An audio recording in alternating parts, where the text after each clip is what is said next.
গুজবে জ্বালানি তেলের অস্বাভাবিক চাহিদা, সরবরাহ ব্যবস্থায় বিপর্যয়। শ্রেষ্ঠ অদম্য নারী পুরস্কার পেলেন সাবেক প্রধানমন্ত্রী বেগম খালেদা জিয়া। ঈদের আগেই শ্রমিকদের বেতন পরিশোধ করতে বলা হয়েছে, জানালেন স্বরাষ্ট্রমন্ত্রী। এবং এবার লুট হচ্ছে সুনামগঞ্জের ডলুরায় ধোপাজান চলতি নদীর পাথর।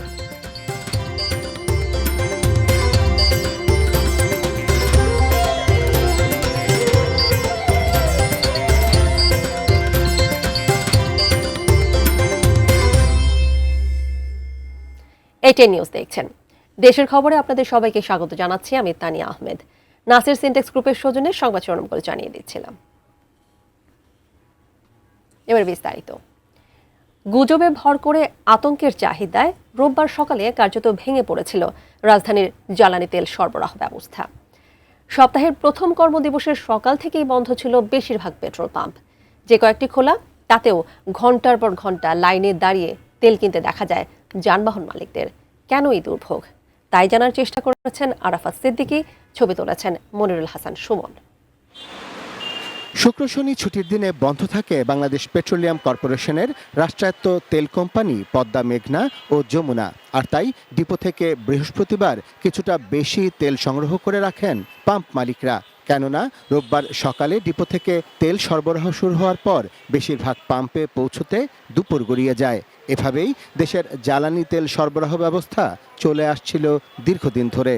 যার প্রয়োজন হলো 2 লিটার, তারা নিয়ে গেছে ফুল করে। জায়গা তেল দেখা 2000 টাকা, তারা টাঙ্কি ফুল করছে।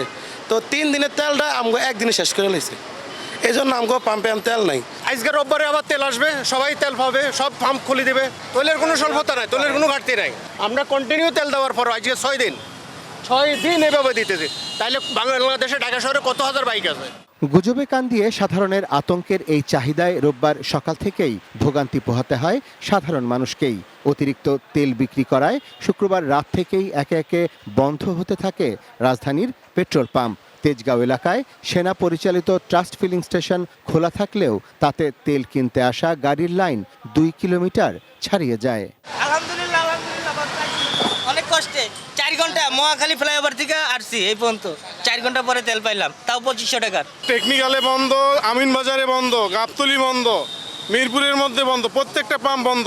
আজকে 8:30 থেকে বসে রয়েছে, এখন 12টা বাজে। 2.5 ঘন্টা 3 ঘন্টা ধরে একজন লোক দাঁড়ায় রয়েছে রৌদ্রের ভিতরে। দেখেন চেয়ারের অবস্থা হয়েছে কি, দাঁড়াইতে। এদিকে মোটরসাইকেলে মাত্র 2 লিটার ও সাধারণ সেডান গাড়িতে 10 লিটার তেল বিক্রির সীমা বেঁধে দেয় কিছুটা বিপাকে পড়েছেন যানবাহন মালিকরা। টাঙ্কিটা ফুল করে দেয়, আমরা আর 1 সপ্তাহের ভিতরে আসতাম না। আজকে 10 লিটার দেয়, আবার আগামীকালকে আজকে চালাইলে আবার আগামীকালকে এসে আবার সিরিয়াল দিতে হয়। কমসে কম 3.5 লিটার 4 লিটার 3.5 লিটার 3 লিটার হলে চলে। ব্যবস্থাপনার দুর্বলতা ঢাকতেই এই রেশনিং ব্যবস্থা বলেও মন্তব্য করেছেন কেউ। ফেসবুকে পোস্ট করবো, আলহামদুলিল্লাহ তেল ডান, প্রায় 4 ঘন্টা সিরিয়াল ধরে তেল পাইলাম। Arafat Siddiqui, ATN news, Dhaka. গণতন্ত্রের অগ্রযাত্রায় বিশেষ অদম্য নারী পুরস্কার পেয়েছেন সাবেক প্রধানমন্ত্রী বেগম খালেদা জিয়া। আন্তর্জাতিক নারী দিবস উপলক্ষে রাজধানীর ওসমানী স্মৃতি মিলনায়তনে আয়োজিত অনুষ্ঠানে তার নাতনি ব্যারিস্টার জাইমা রহমানের হাতে এই পুরস্কার তুলে দেন রাষ্ট্রপতি মোহাম্মদ শাহাবুদ্দিন।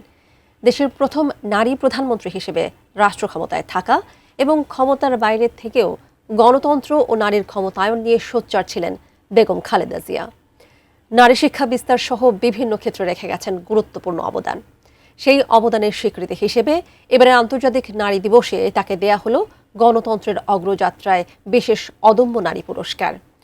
অনুষ্ঠানে নারী শিক্ষা স্নাতকোত্তর পর্যন্ত অবৈতনিক করা পরিকল্পনা সরকারের বলে জানিয়েছেন রাষ্ট্রপতি মোহাম্মদ শাহাবুদ্দিন।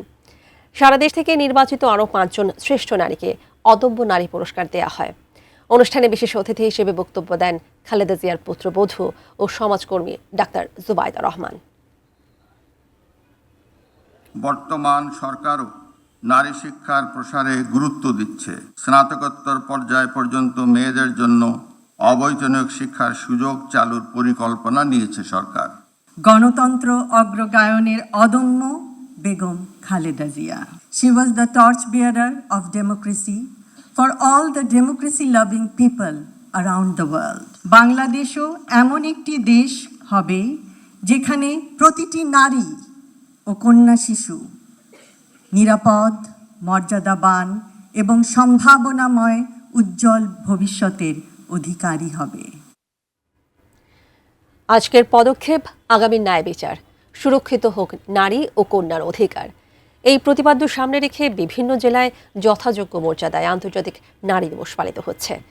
বরিশাল সদর রোডে সম্মিলিত আন্তর্জাতিক নারী দিবস উদযাপন পরিষদের উদ্যোগে মানববন্ধন এবং পরে সার্কিট হাউসে আলোচনা সভা অনুষ্ঠিত হয়।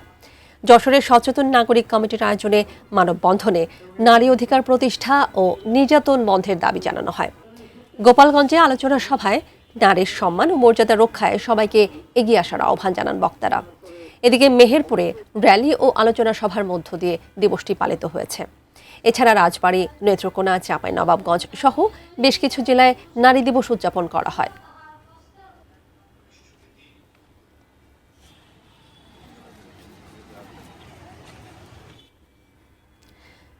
স্বরাষ্ট্রমন্ত্রী সালাউদ্দিন আহমদ জানিয়েছেন, ঈদের আগেই সব পোশাক কারখানার বেতন ভাতা পরিশোধ করতে বলা হয়েছে। দুপুরে সচিবালয়ে ঈদ উল ফিতর ও স্বাধীনতা দিবস নিয়ে আইন শৃঙ্খলা পর্যালোচনা সভা শেষে কথা বলেন তিনি। স্বরাষ্ট্রমন্ত্রী জানান, তেল বিদ্যুতের সমস্যার কথা মাথায় রেখে ২৬ মার্চ স্বাধীনতা দিবসে এবার আলোকসজ্জা না করার সিদ্ধান্ত নেওয়া হয়েছে। তবে ২৫ মার্চ যথাযথ মর্যাদায় পালন করতে ও ২৬ মার্চের কর্মসূচির নিরাপত্তা নিশ্চিত করতে বলা হয়েছে। নির্দেশ দেওয়া হয়েছে ঈদযাত্রা নিশ্চিত করতেও। কার্যক্রম নিষিদ্ধ সংগঠনের কোনো কর্মকাণ্ড দেখলে আইনশৃঙ্খলা বাহিনী তাদের বিরুদ্ধে ব্যবস্থা নিচ্ছে বলে জানান স্বরাষ্ট্রমন্ত্রী। এছাড়া স্পট ক্রাইম ও মব ভায়োলেন্স অ্যাক্ট ৯ জানিয়ে স্বরাষ্ট্রমন্ত্রী বলেন, মব বিলুপ্ত হবে। স্বাধীনতা এবং জাতীয় দিবস উদযাপনের ক্ষেত্রে আমরা ঐতিহ্যগতভাবে আলোকসজ্জা করে থাকি। এইবার একটা গুরুত্বপূর্ণ সিদ্ধান্ত হয়েছে, উদ্ভূত পরিস্থিতিতে এবং যাতে ফুয়েল ক্রাইসিস না হয় এবং কৃচ্ছতা সাধন করতে পারি, সেজন্য আমরা সিদ্ধান্ত নিয়েছি এবার দেশব্যাপী এই দিবস উপলক্ষে কোনো আলোকসজ্জা করা হবে না। দেশের খবরে একটা বিরতি নিয়ে ফিরছি, সাথেই থাকুন।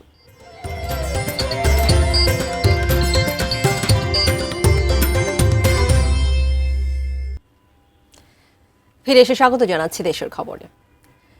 সিলেটের সাদা পাথরের পর উজাড় হচ্ছে সুনামগঞ্জের ডলুরায় ধোপাজান চলতি নদীর পাথর। জ্বালানি ও খনিজ সম্পদ মন্ত্রণালয়ের নিলামের কাগজকে পুঁজি করে রাতের আধারে কোটি কোটি টাকার পাথর লুট করে নিয়ে যাচ্ছে একটি চক্র। ফলে যেমন রাজস্ব হারাচ্ছে সরকার, তেমনি নেতিবাচক প্রভাব পড়ছে পরিবেশে। সুনামগঞ্জ প্রতিনিধি মেহেদী হাসানের ২ পর্বের ধারাবাহিকের প্রথম পর্ব আজ। বিশম্ভরপুর উপজেলার ডলুরায় ধোপাজান চলতি নদীর পশ্চিম পাড়ে নিলামে বিক্রি হয় ২,৯৯,৪৩২ ঘনফুট পাথর।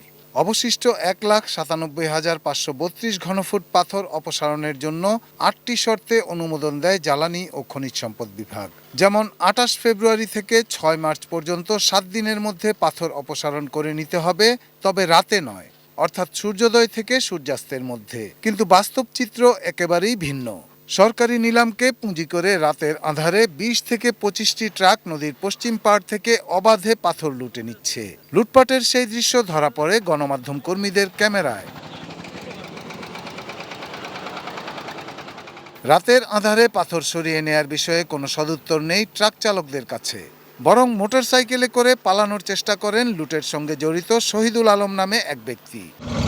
এই কাগজ দিয়ে আপনারা মাল দেয়, হ্যাঁ এখন মাল লইয়া কই যাবেন? ব্রিজের নিচে খার এর দাম বেটা বড় ভাই তো তার ব্রিজে চলে যাবে দৌলত থেকে মোটরসাইকেল কইতেছে এই সামনে যায় না, সামনে সাংবাদিক আছে গেফেসো পারবা।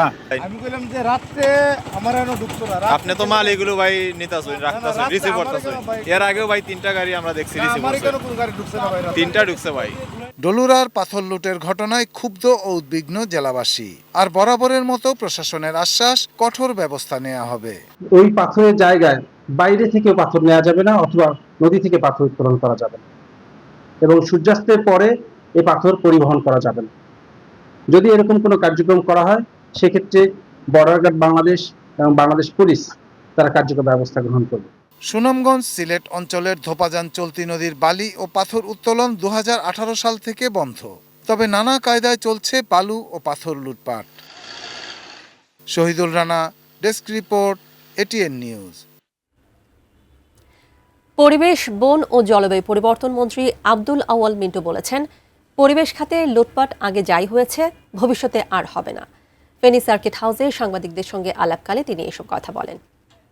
আগে আমরা 180 দিনের একটা অ্যাকশন প্ল্যান বানাচ্ছি, তারপর আমাদের বৃক্ষরোপণ একটা বড় কর্মসূচি আছে। সেই বৃক্ষরোপণ কর্মসূচি আমাদের শুরু হবে মে মাসের 20-22 তারিখ থেকে, সেটা চলবে আগস্ট মাসের প্রথম সপ্তাহ পর্যন্ত। লুটপাট যাই হয়েছে ভবিষ্যতে ইনশাল্লাহ লুটপাট হবে না, এবং পুরানো দিনে যেসব প্রজেক্টের কথা আপনি বললেন, যদি সেগুলি যথাযথভাবে কাজ না হয় সেগুলির জন্য কাউকে না কাউকে দায়বদ্ধ করা হবে। দেশের খবর আরেকটা বিরতি নিয়ে ফিরছি, সাথেই থাকুন।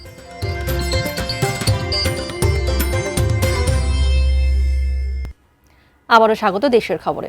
এবার ইফতার বাজারের খবর জানাবো। কুষ্টিয়াতেও বাহারি রকমের ইফতারের পসরা সাজিয়ে ক্রেতাদের মাঝে সরবরাহ করতে ব্যস্ত সময় পার করছেন বিক্রেতারা। ইফতার বাজারের খবর জানাতে কুষ্টিয়া শহরের NS রোড থেকে যুক্ত হয়েছেন প্রতিনিধি শরীফুল ইসলাম, জানাচ্ছেন বিস্তারিত। কুষ্টিয়া NS রোডের মৌবনে এখানে বিভিন্ন রকমের ইফতারের পসরা সাজিয়ে ব্যবসায়ীরা বেচাকেনা শুরু করেছেন। এই অসংখ্য ক্রেতারা এই ইফতার ক্রয় করতে এখানে ভিড় করছেন এবং সুলভ মূল্যে নানা ধরনের বাহারি রকমের ইফতারি এখান থেকে বিক্রয় হচ্ছে, এবং সেটা সব ধরনের ক্রেতারাই এই সরবরাহ করতে পারছেন এই ইফতার বাজার। এখানকার ইফতারের একটা সুনাম রয়েছে, সেই সুনাম মূলত ধরে রাখার জন্য তারা প্রতি বছরই নানা ধরনের ইফতারের আয়োজন করে থাকে এবং বেচা বিক্রি হয়ে থাকে অন্যান্য ইফতারি বাজারে যারা বিক্রেতা তাদের চেয়ে অনেকটা সুলভ মূল্যে তারা বিক্রি করে থাকেন, এমনটি জানিয়েছেন এখানকার ব্যবসায়ীরা। তো এই ছিল কুষ্টিয়া ইফতার বাজার থেকে সর্বশেষ খবর। এবারে এক নজরে নাসির সিনটেক্স গ্রুপের সৌজন্যে শিরোনামগুলো আরও একবার জানিয়ে দিচ্ছি।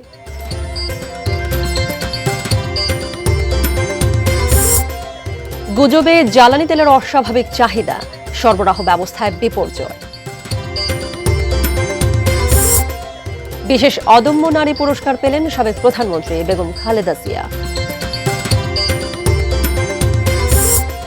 ঈদের আগেই শ্রমিকদের বেতন পরিশোধ করতে বলা হয়েছে, জানালেন স্বরাষ্ট্রমন্ত্রী। এবং এবার লুট হচ্ছে সুনামগঞ্জের ডলুরায় ধোপাজান চলতি নদীর পাথর।